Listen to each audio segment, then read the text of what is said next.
Welcome back to Hardware Unboxed. We are here for a discussion video on Intel's new 12th generation processors, and that means that we've got Monitor Steve on board, who has been busy benchmarking the 3 CPUs that we've covered on the channel already. How's the testing been going?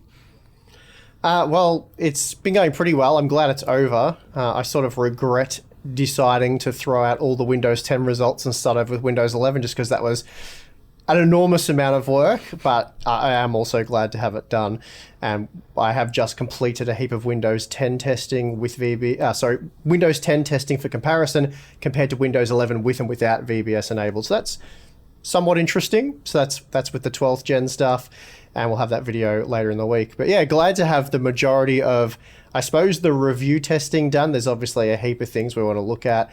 Probably an IPC video in the works, not too short, or quite shortly actually. Probably memory scaling as well. What else is there? There's probably a lot of things really off the top of my head. But anyway, plenty more benchmarking to be done, I guess is what I'm trying to say. Yeah, so the reason we thought we'd do this video is because, well, whenever there's a new CPU line and a new architecture and all the complications with it, we get a lot of questions and a lot of comments. Specifically about a range of different things in your review, but we also have just a lot of additional thoughts that we don't have time for in the reviews themselves. So we thought, well, we'll get together, we'll do one of these not Discord, that's the app we're using, discussion videos to talk about everything. So I think one of the main things we want to kick off this video with is just a reflection on Intel's 11th gen CPUs, because I think in comparison to 12th gen, 11th gen is looking like one of the worst CPU launches that we've seen for some time. It really looks bad in comparison to what Intel's got now. Yeah, I think it's somewhat reminiscent of 7th to 8th gen, but I think much worse, actually. I think we ended up calling the 7700K for that year like the worst CPU released. That award for this year is clearly the 11900K. Absolutely terrible value CPU. And now it looks terrible in terms of performance compared to pretty much any of the 12th gen parts.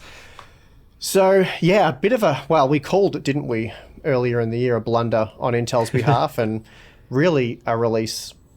I don't see what the benefit was of that release personally. I don't think there was any redeemable aspects of 11th gen. I absolutely think Intel shouldn't have released it. All I think it did was weaken the brand image, and it may have softened the 12th gen release. So perhaps that's something we can talk about.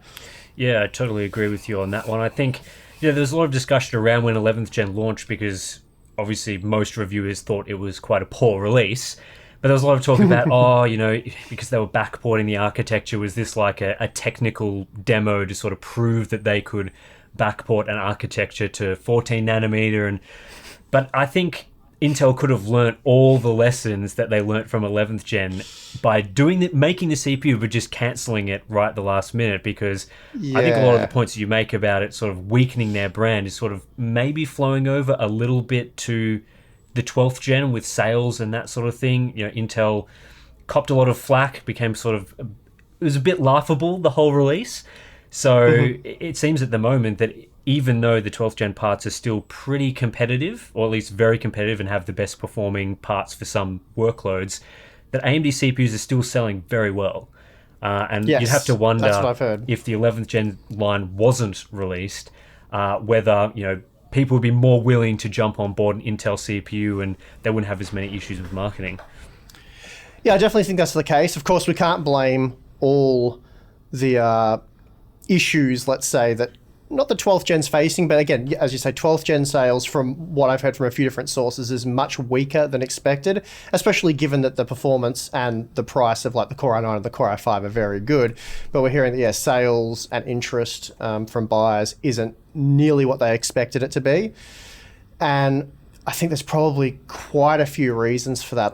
Off the top of my head, I would say stuff like Intel's lack of commitment, let's say, to their platforms. You get what it used to be called the TikTok. You get one release, then what we're expecting 13th gen to support the LGA 1700 socket, or at least this version of the LGA 1700 socket, and then The 14th generation will be a completely different platform, and you won't be able to upgrade to that from your 12th gen part. So I think that is probably more of an issue now that we had AM4, and you could have bought a relatively inexpensive B450 motherboard with something like the Ryzen 5 2600. That was an exceptionally good value CPU, and then years later you could get a 5600X for what is it, $300-ish US. That's a massive upgrade for having to do nothing than change your CPU. And some people will be like, well, you're still only getting 6 cores and 12 threads, but you're getting a massive increase in performance. But of course, you do have the option of spending even more money and getting a 5800X or a 5950X, which is an expensive CPU. And you could say that's unlikely given that you spent, what was it, like $200 US on the 2600. Basically, instead of having to buy a new $200 CPU with a new motherboard, you're getting a much more powerful 8-core CPU for about that same money. So point is, though, AMD has done an impressive job with AM4. Whether they'll do that with their DDR5 version or follow Intel and just do the sort of TikTok type thing is yet to be seen. But I think that's a contributing factor. Obviously 11th gen, like what we've spoken of, that's a contributing factor. And I think another thing, and again, this is very much opinion based, but I wonder whether just sending the Core i9 and Core i5, and I believe that was a global sampling strategy for Intel. Yep. I think those that got Core i7s got them from other sources. So obviously we purchased ours.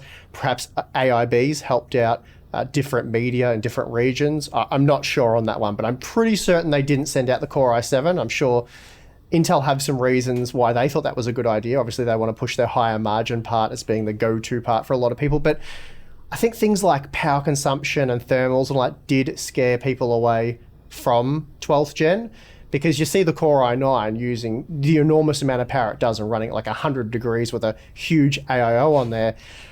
And yeah, I've heard a few people say that scared them away from it. But then the Core i7 is so much more efficient, and then the Core i5 more efficient again. So I feel like the Core i7 is probably their best showing rather than the Core i9. So that's been the case for a couple of generations now, especially if you're just thinking of gaming on these CPUs. I know that Intel's now as well got the angle of productivity, which they didn't really have in some of the prior generations when AMD was offering much higher core counts. But at least with this generation, for a lot of the crowd, they don't really need to spend like $600 and get gaming performance that's a couple of percent better than the Core i7 or Core i5 models. So I do think that impacts it a lot. But of the reasons that you just gave, I really feel that it's the platform related stuff that is kind of, and it's kind of from two fronts. It's not just that they haven't really promised how far Z690 boards will support CPUs into the future. We're expecting just the one additional generation, as you said. But they're also facing the tail end of AM4. Like, they're having to compete with people that have bought into AM4 many generations ago and have been able to do all those upgrade paths that you sort of said. So that's right. That's kind of, by losing all that CPU, the ground in the CPU market, and losing market share over many generations now, Intel has faced this situation where the majority of enthusiast PC builders are using an AM4 system and are using AMD CPUs, and those AMD platforms all have some sort of upgrade path unless you're on Ryzen 5000 at this point. And you have to assume that lots of people are still using prior gen AMD CPUs. So as you talked about in your review, it's kind of, do you buy this whole new platform with Intel and Z690 and LGA 1700 and 12th gen CPUs, or have you already got a platform that you could upgrade to a pretty similar Ryzen 5000 CPU? Like, for gaming, do you really need that couple of extra percent performance that Intel is providing, but also have to buy a whole new motherboard and potentially memory if you want DDR5? It's a pretty hard asking point for a lot of people. And I think a lot of people in this community have gotten used to not having to upgrade the motherboard. And that's become such a key point about people's upgrading paths. Like, motherboard upgrades are annoying. Like, the CPU upgrade is so easy.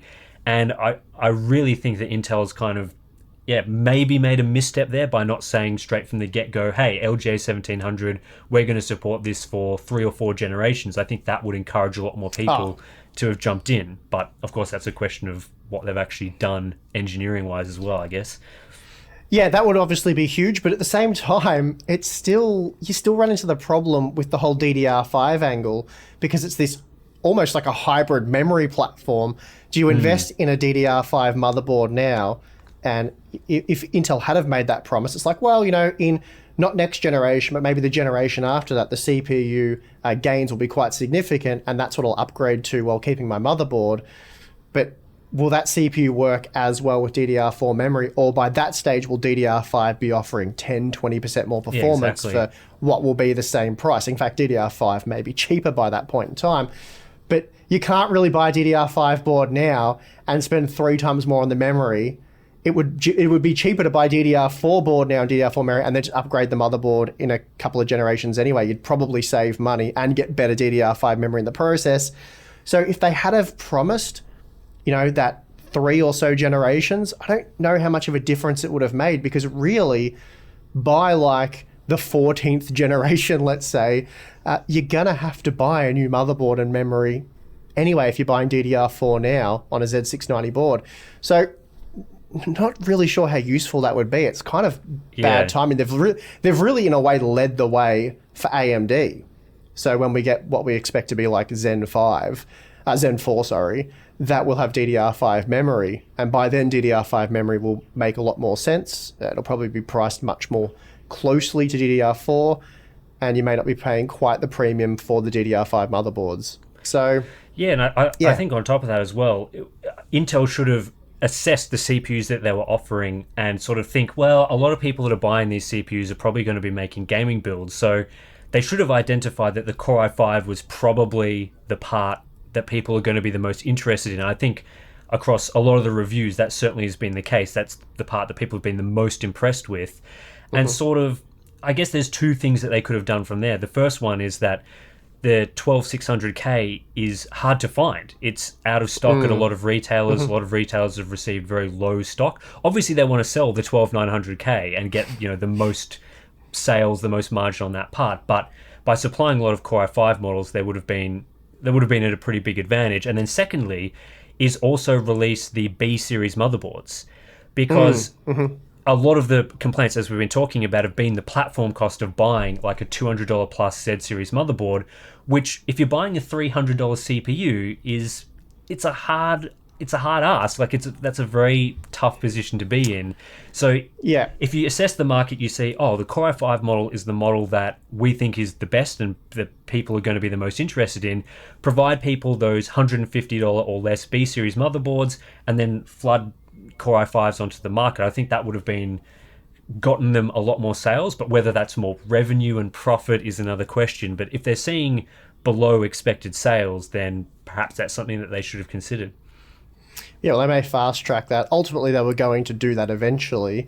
I think they were hoping to sort of hit it out of the park with this release and then filter down the cheaper stuff to those who want it. But yeah, again, what I'm hearing is sales have been very, very poor, or not very poor, average at best is what I'm hearing. I think that was pretty much the terminology that most retailers that I spoke to used.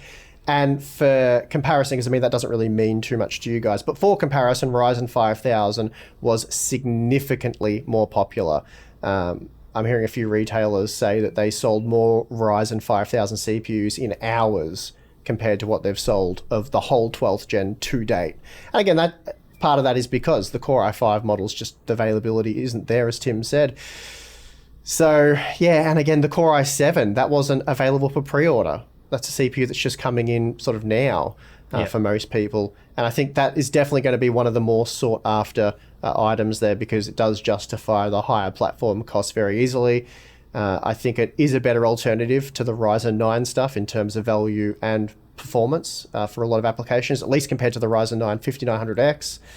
And then, the Core i5 is a bit let down by the platform cost. But as I said in my review, if you're going sort of all in on gaming and you're not looking to penny pinch, let's say, I think you would still go for the Core i5 over the 5600X, because it is a better gaming CPU.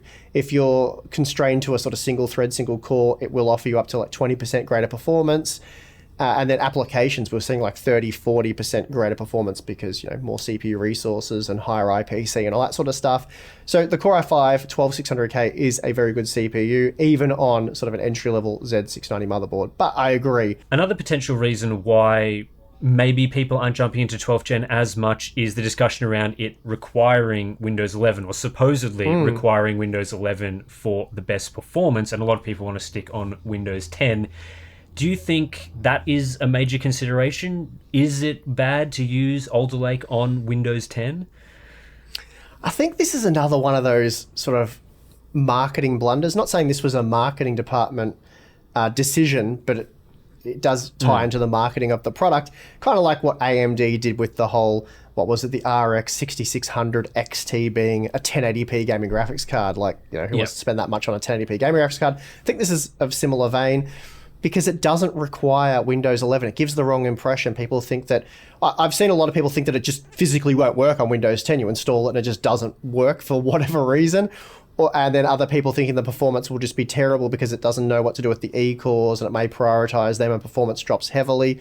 Really not the case. And I think Intel, again, messed up here because a Gamers Nexus has already shown Windows 10 versus Windows 11 performance. I showed it as well briefly in my day one 12900K review.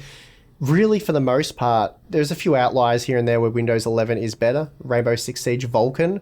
There's a bit of about a 10% performance uplift there, I think, off the top of my head. I could be quoting that wrong, but the point is, for the most part, Windows 10 and Windows 11 performance with 12th gen is anywhere from no different to maybe 5%, and there's a few outliers here and there. But for the most part, very little difference. Doesn't change too much, and if you were to buy a 12th gen part and run it with Windows 10, you're not going to notice too much difference there. So I think they should have just worded it a bit differently, saying that, Windows 11 is optimized to take advantage of the new hybrid core design, but it works perfectly fine with Windows 10. And really, at the moment, we haven't really noticed much in the way of performance differences. Something along those lines to reviewers, but they really emphasized in the review guide, which is something they provide to reviewers, and it's a useful tool because it shows you what kind of performance to expect when you're given a part that you have no idea how it performs. Having a guide from the manufacturer is very useful. So a few people sort of raise an eyebrow when you mention a review guide, as in that's a way to guide reviewers in how to test. No, it's not that. It just gives you some sort of reference point. But in the review guide, they said that definitely use Windows 11. That's what to use for testing. So we didn't use Windows 11 because Intel recommended it. We were following their recommendation. It just made sense to update all our testing to Windows 11 because really, I think if you are buying or building a brand new computer right now and you're installing an operating system, it doesn't make too much sense to install Windows 10 in my opinion, because the upgrade to Windows 11 can be a bit messy. Sometimes it results in stability issues. You don't often get the full performance. You're better off fresh installing. So at this stage, these late stages of 2021, if you're doing a fresh install of Windows, just go with 11. I mean, I've been using 11 on all my test systems. I haven't really run into any issues. It's been stable. Everything's worked. I personally haven't had any major problems with it. So it's really not that different to Windows 10. And what about this question that I saw coming up a lot, maybe a lot on Reddit and Twitter and places like that, is relating to how you tested games, and specifically why you included some results that were GPU bottlenecked and why you didn't test at lower resolutions like 720p. We talked, maybe not talk as much about 720p because we've covered that many times before about why we use 1080p instead of 720p, but why did you include games like, say, your Cyberpunk 2077 or Guardians of the Galaxy in your testing? Guardians of the Galaxy is a better example because Cyberpunk is very CPU intensive. It's just that when you get to a point where the CPUs are all more than capable of allowing the graphics card to reach its peak performance, that you're not going to see a difference. Maybe if I had chucked in some slower CPUs, maybe a Ryzen 5 2600, that would have been a bit helpful to show that, there is a performance uplift here. They're not hard limited by the CPU. But look, there's a few reasons for it. First of all, as I've said multiple times in the video, it is a product review. So we're trying to show you what the product is actually going to do. Showing 720p low testing and highlighting a 10-15% performance advantage, and then you buy this CPU, upgrade from a previous CPU that would have delivered the same level of performance under the realistic test conditions, you're like, oh, Why am I not getting 10, 15% more performance as these reviewers have shown? And it's because you're not using a $1,000 GPU at some absurdly low resolution with quality settings you're just absolutely not going to use. Now, it's good to highlight, some CPU limited testing for esports type games where you want a lot of FPS. But when you're driving, what did we get, like 400 to 500 FPS in Rainbow Six Siege? That's probably enough FPS using the highest quality visual settings at 1080p. I don't think going down to 720p with lower quality settings to drive even more FPS is particularly useful. So I guess we're trying to get away from the gaming benchmarks being synthetic benchmarks and make them somewhat realistic. And I guess you could debate how realistic, again, using a Radeon RX 6900 XT at 1080p we did use dialed down quality settings. There was very few games where we did use the max settings. Again, Rainbow Six Siege was one of those games because we're saying like 400 or 500 FPS. But we dialed down the quality settings in Cyberpunk. I think Shadow of the Tomb Raider. Pretty much most of the other games we tested with. So yeah, it's about getting away from synthetic data and trying to show you actual real world performance that you can expect to see the differences. Yep. And the truth is that these CPUs are all so powerful now. They have so many cores and threads, so much L3 cache. The IPC is very high. So you're going to really struggle to find games, especially with most games, struggling to max out a quad core still.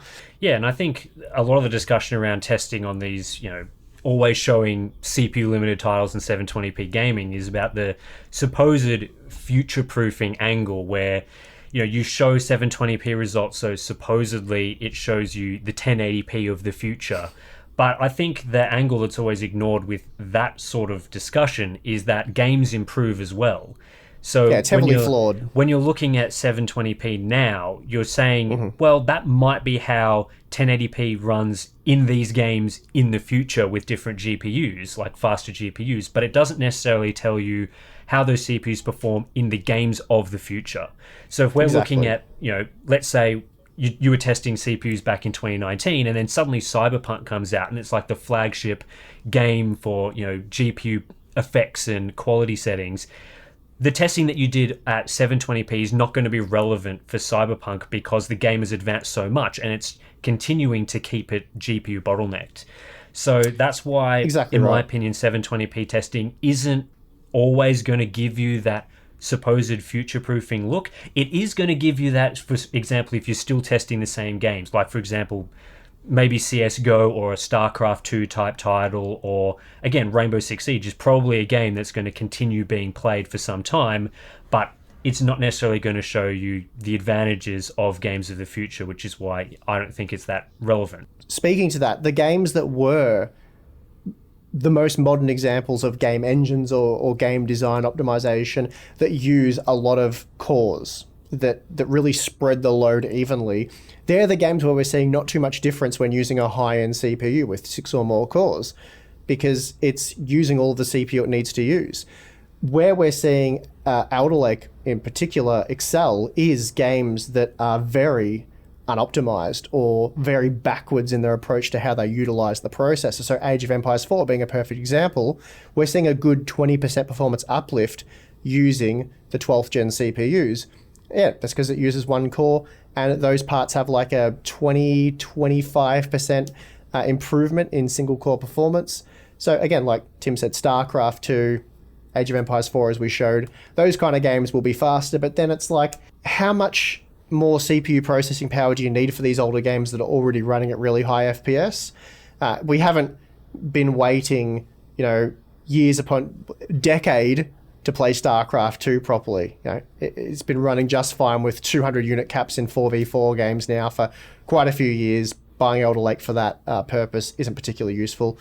You really want these higher end CPUs for the upcoming games that we can't simulate right now, because as Tim said, those games are going to use more of the CPU across more cores, or at least this, we have plenty of games now that do use 6-8 cores. They can even utilize more than that, but they're using so little of each core. Yep. So really, the future games are going to use the same amount of cores, but just more of each core. And that's where you'll start to get, but again, it's like 12th gen in that instance. If you extrapolate from the application testing, it could be anywhere from a 20 to a 40% performance uplift over the competing Zen 3 parts, purely because they have that higher IPC with more CPU resources. So another thing that we touched on earlier in this video was the power consumption of these particular parts, and sort of, I guess back then we were talking about, how maybe people were a little bit put off Alder Lake based on power consumption. But I guess the question is, does power consumption of these CPUs actually matter? Like, is this something that you should be thinking about when buying a new CPU? Well, it depends, Tim. I think, again, as I said earlier, the 12900K is not a very good showing for 12th gen efficiency. It's just they've pushed that thing as far as they absolutely can. It's got more L3 cache. It's got more E-cores. And when pushed as hard as you can push it, without power limits, of course, which is now the default configuration, it uses a tremendous amount of power in applications like Blender, Cinebench, all those, any all-core workload, really. And its power usage is pretty disgusting. And as a result, it runs really, really hot. Like, as we've seen, you really need, at minimum, sort of a 360 mil AIO on there, a liquid cooler to even keep it in the high 90 range. So it's not very practical in that sense. As a gaming CPU, we saw that power and temp's not a big issue because, as I just spoke of, games do not use that many cores and threads, and they certainly don't heavily utilize them when they can. So it's not being pushed anywhere near its limits in games. It is extreme overkill for gaming. Really, the only reason the 12900K is faster than even the Core i5 12600K is due to that L3 cache. If they had the same L3 cache capacity, the difference between those two CPUs would be very, very small in terms of gaming performance. So, not a great showing there, and I think that has put people off because of those high CPU temperatures. I mean, I know a lot of people have told me that I wouldn't touch the 12900K because of just how hot it runs, which is a shame because parts like the 12700 series and the 12600 series, they're quite good relative to Zen 3 in terms of performance per watt. So they may use a bit more power in all-core workloads, but they're also offering more performance. So it turns out to be much of a muchness. I think to wrap this up, Tim, I'll ask you one last question because you've obviously watched my 3 videos, haven't you? Yep, absolutely. And you've watched the other usual suspects, Gamers Nexus. You've probably read a Nantech, had a look at what Ian has to say about it. So, and many others, I'm sure. So you're well versed in what's going on here. What do you think, having seen all those, what the main players in the review scene think of these parts, and then what the comment section has been saying about them? Because it is quite mixed, as it usually is with these sort of AMD versus Intel things.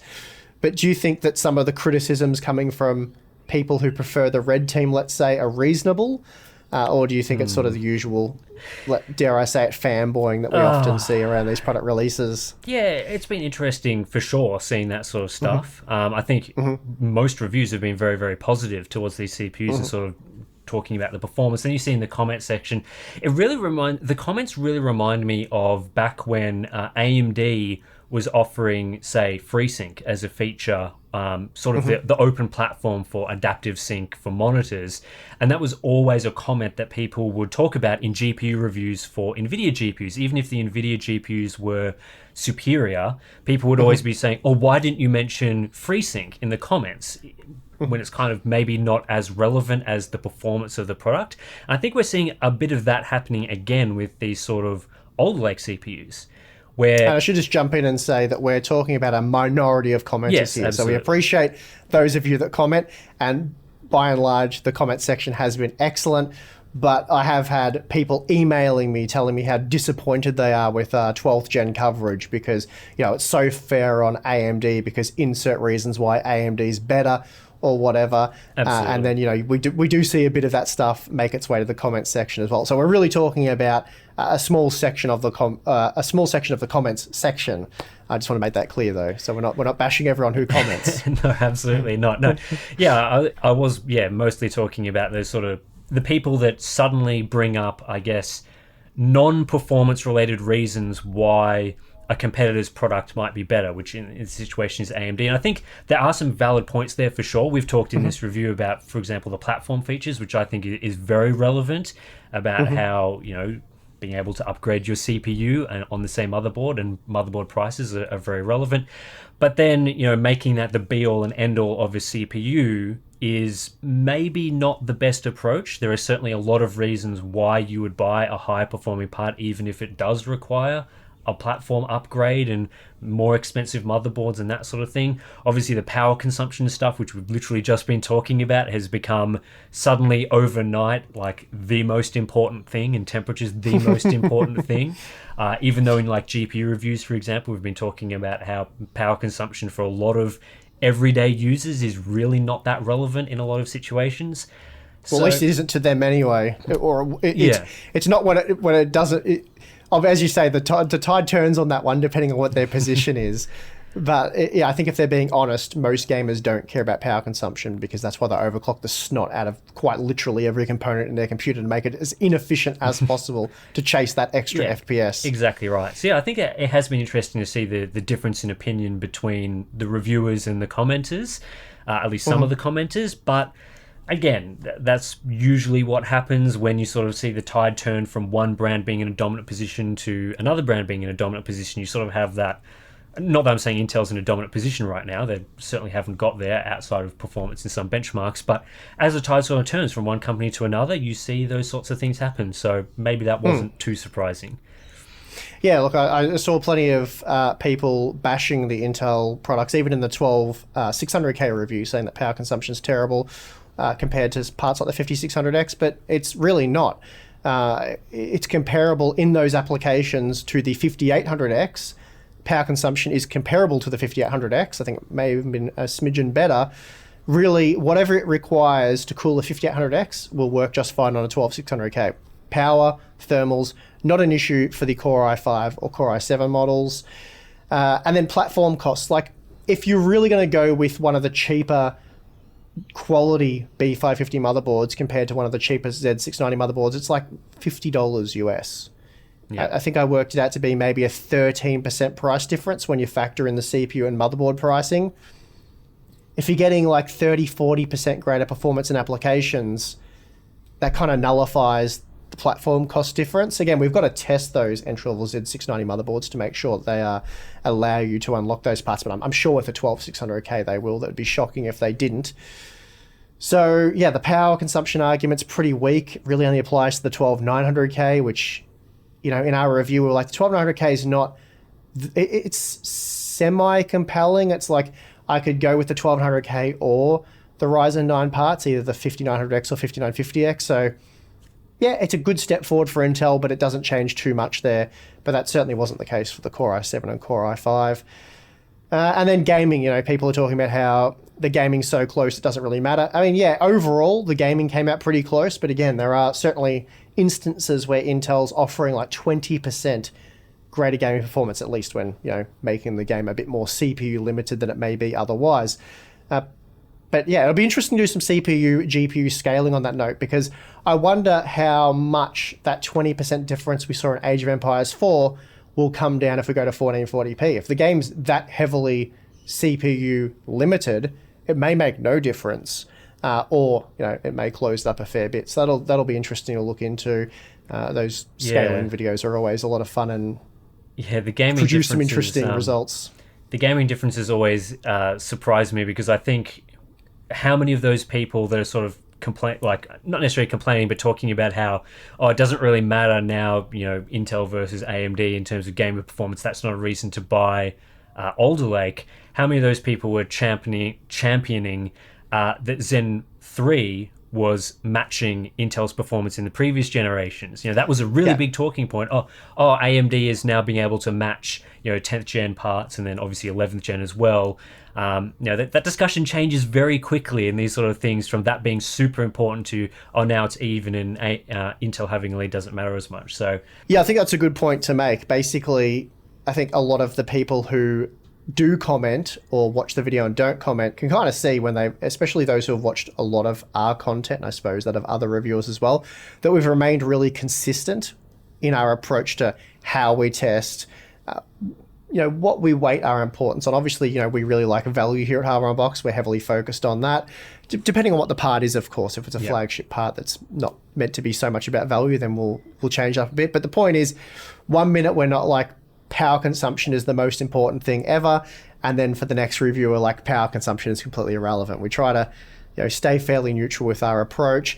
And I guess that's the same thing with the testing, with people complaining about the GPU bottleneck testing and no 720p testing.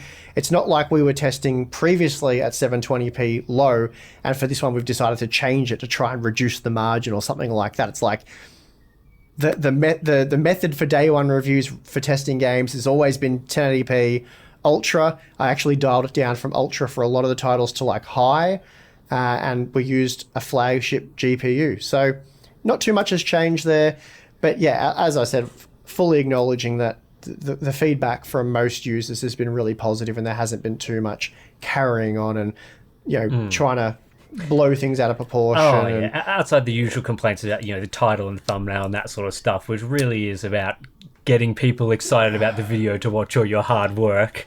And then arguing about whether they really have dethroned them or not, and it's like, well, we're seeing instances where Intel is 30 to 40% faster in applications. And, the response to that is, I don't care about applications. It's all about gaming. That's what most of your audience is here for. And it's like, well, those gains would apply to games as well once games heavily utilize both processors. And again, we have seen games where it's 20% faster. We didn't see any games where Ryzen was even 10% faster, did we? Certainly not 20. So you can argue about the 12700K where you like, but really, in my opinion, the 12700K is the go-to CPU in that price range. And I really think if you're looking at spending around $300 on the CPU, the 12600K is the go-to option as well. And yeah, if you pay $50 more for the motherboard, you are getting what should be a better motherboard anyway, and it increases the platform cost by like around 10%. So I think I would not buy the Ryzen 5 5600X over the 12600K. I just wouldn't. 12600K is much faster for the work we do here at Hardware Unboxed, video encoding and all that sort of stuff. And it is the superior gaming CPU overall. How much depends on the game. Yeah. And then really, I see the 5600X at $300 being a really dead CPU now. If you're already on the AM4 platform, it has some merit.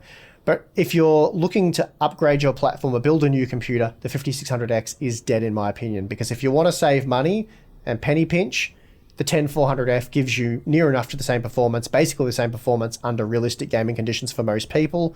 So you get that and save a significant amount of money. As I said in the video, you can get a good quality B560 motherboard with the 10400F for the price of the 5600X. So that's a bit of a no-brainer there if you're on a budget. And then if the budget's not so much of an issue and you're all about performance and maximizing that sort of price point, then 12600K. Anyway, probably talked enough about that. We're just sort of going around in circles on that one. Let's wrap the video But of course, we appreciate everyone who watched and engaged with the video and all that sort of stuff. So, just the usual kind of stuff we see around these releases. But I think it is probably time to wrap this one up. We've probably been going on for a bit longer than we expected, but I always enjoy these conversations because Tim and I don't really talk leading up to, during, or even immediately after the reviews. Tim and I do work independent from one another. Tim's testing some filthy Mac product or something like that at the moment, I believe. That's right. And I've been focusing on this 12th gen stuff and doing 100% of it by myself because, Tim and I work independently.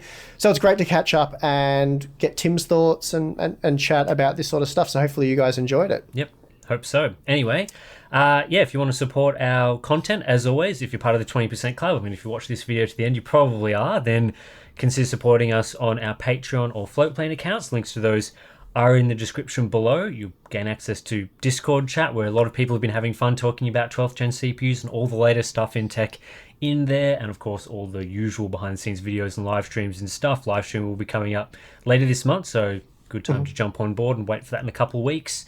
And that's pretty much it for this one. I'm your host, Tim. I'm your host, Monitor Steve. I'll see you in the next one.